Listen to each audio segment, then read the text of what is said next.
Let's go! Another spring practice breakdown for you, presented by our friends at the Pressy Collection and PressyCollection.com. And of course, you don't want to miss out on any videos. Subscribe, ring the bell, all that good stuff. And yes, it's so cool to see the Badger back on campus. Here he is standing alongside LSU Media Director Michael Bonnet. And look, here's Cortez Hankton working alongside the wide receivers. So obviously a lot of spring practice coverage to break down.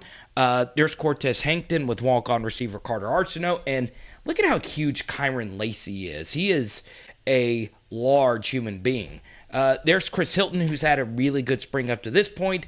And here is friend of the channel, Jack Bech. And of course, we had Jack Bech on the channel. That is linked down below. He actually took us behind the scenes on what Brian Kelly actually has going on.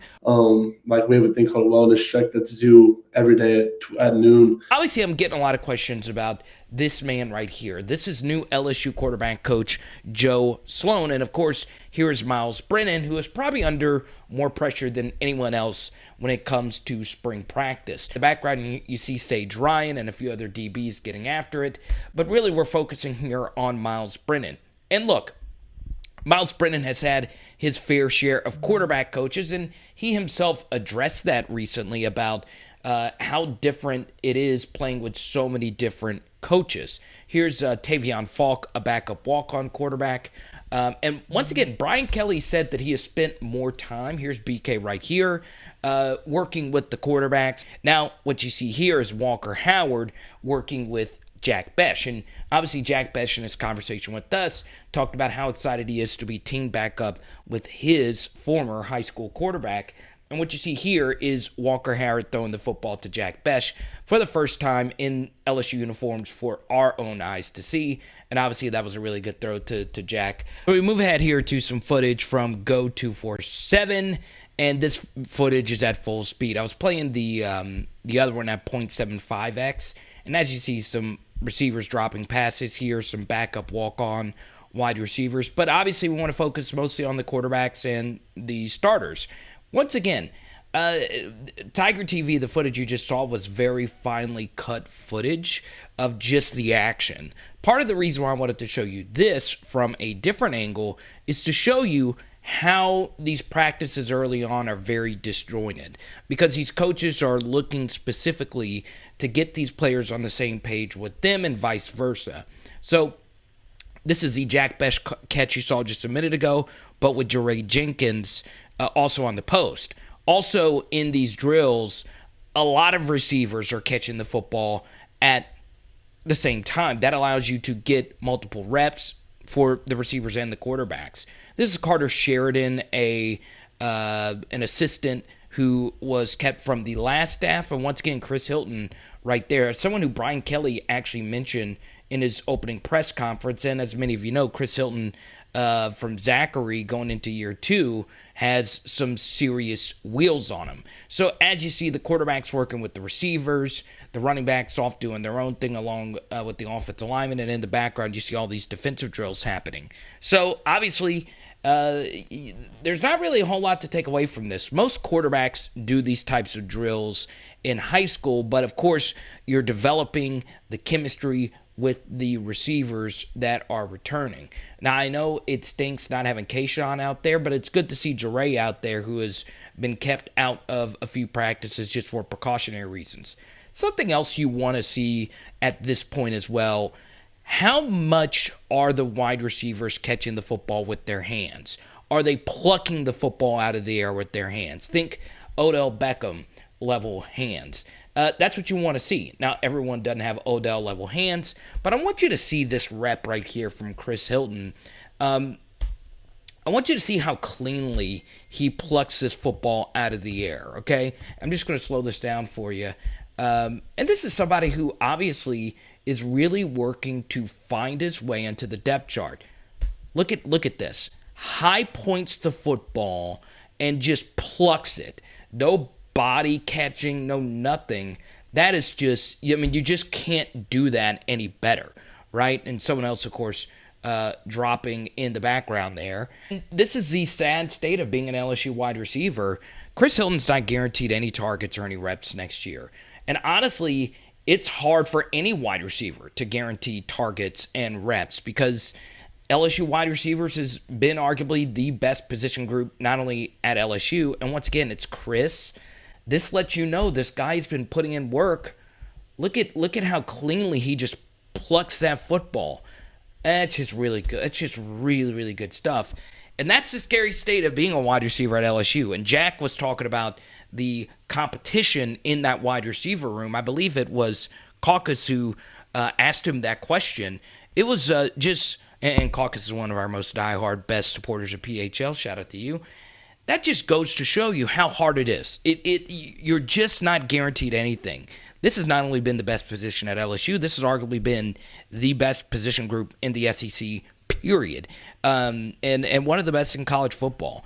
You're not ever guaranteed reps. And, if LSU plays a lot of 11 personnel next year, which is the most popular formation in college football, it's what LSU has mostly run over the past couple of years. And Brian Kelly also runs a lot of 11 as well. Only 3 wide receivers play. Boom, I'm looking at you. Yes, you. I know you've already subscribed, and I know you've already liked this video. So this is where the real diehard LSU football fans hang around, because obviously the quarterbacks, receivers, that's good and dandy, but as many of you know, games are often won in the trenches, and here's Jamar Cain working out with his new set of defensive linemen, obviously coming over from Oklahoma.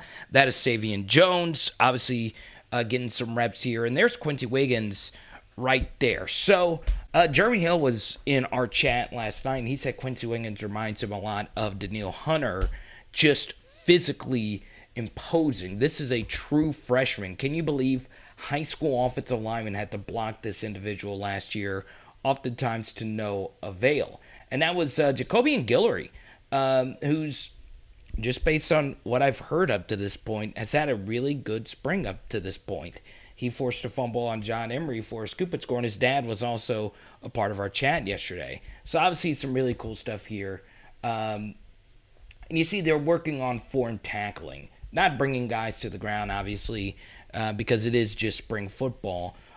Here's Mekhi Wingo wearing Neil Farrell's number 92 jersey, and that was Bryce Langston right there in that part of the video. So coming up on an upcoming film study, we're actually going to break down some of the defensive linemen going up against the offensive linemen. We're not going to do it in this video. Because I want to spend more time talking about technique and what LSU needs to figure out with their front going into next year. Because who you don't see working out with these players are guys like Philip Webb and, most notably, B.J. Ojulari. So what these drills are basically telling me is 2 things.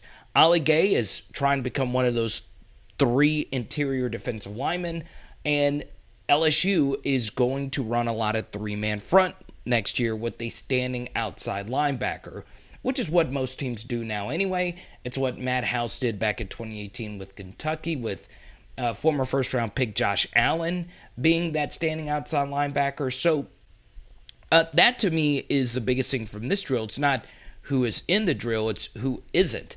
And what you see here is Matt House working with some defensive linemen / outside linebackers to see who can he trust to play that standing outside linebacker role. This is Xavier Carter, who Ed Orgeron recruited. He is actually someone who looks more like a wide receiver. He's a very slender guy, but of course he has some explosive playmaking ability. This is someone that, if I would have told you that was Chris Hilton, you probably would have believed me. I mean, he's a guy that's just an amazing athlete. Here's Philip Webb, year 3 into his career. Obviously a thicker player, but a standing outside linebacker role. They're trying to see who can all play that role. Now we move to the safeties portion of this video. There's Kerry Cooks working with the safeties. Sage Ryan, a part of this group. That's Joe Big Play Fuchsia coming over from Arkansas. Matthew Langlois, Sage Ryan, Derek Davis Jr. for a position group that is going to be hotly contested. Kind of like with B.J. Ojulari. Here's Tyrann Mathieu right here.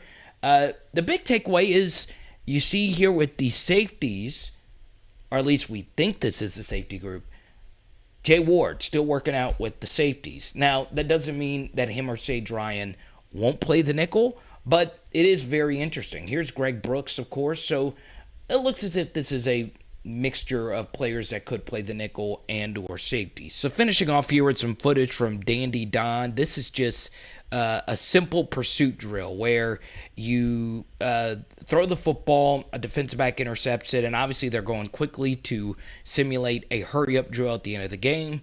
Jared Small, Wes Weeks, Sage Ryan, Derek Davis Jr. I believe this is a walk-on backup DB and a few other defensive linemen out there. This is just a typical linebacker angle drill right here. But yeah, a big story, Pig Cage no longer with the team. It stinks. We all like Pig Cage, walking on and transferring and playing valiantly in the bowl game last year. But what that could tell you is that there might just be a few defensive backs that are entering the next step of their development that LSU likes a lot. I don't believe Pig Cage ever got a scholarship either, but nevertheless, LSU still has 3 slots remaining in the transfer portal, and I think Pig Cage is going to go somewhere and be a starter. I don't know if that's going to be Power 5, but I do wish that young man the best. Basically, to end things off here, this is a very unique drill right here, and what I'm guessing Cortez Hankton is trying to simulate is an option route where it is not predetermined the route you run as a receiver. It's based on how this defender plays you. So if a defender gives you heavy inside leverage, you break to the outside and vice versa. So let's see how Kyren Lacy does here. Obviously, you want to swipe off of him and create separation. That is essentially what this drill is. And here is Jack Bech right here doing the drill. Obviously, really good stuff there. So I hope you enjoyed this practice footage. Boom! Floating in your face right now is another practice footage video. Don't miss out on that. There's Matthew Lingual right there. And, yeah, obviously we do plenty of film study stuff that if you're a diehard LSU football fan, you would absolutely enjoy it. Now, shout out to, once again, our friends at the Pressy Collection, presenting all our spring practice coverage. Just check out PressyCollection.com for some of the most flawless diamonds you will see in the entire planet, okay? Don't miss out on that. It is Power Hour LSU Bum. And tonight, doing some paneer. Let's go.